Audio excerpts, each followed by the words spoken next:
Well, hello, I'm Otto Regan. Sculpture as a medium is harder than most other medium because sculpture needs a place.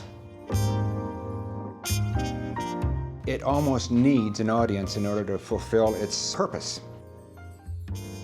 This idea of being an intermediary between the talent and their works that's being created in this community and places within the community where the public can interact is a wonderful invention because it gives the artwork a place to be seen and to interact with the community. Hopefully it's a reciprocal relationship. The artist gets a place to show and the community gets something to respond to.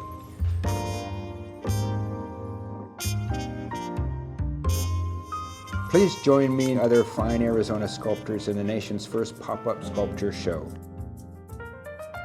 Open to the public Saturday, May 9th at the Hacienda del Sol Guest Ranch and Resort.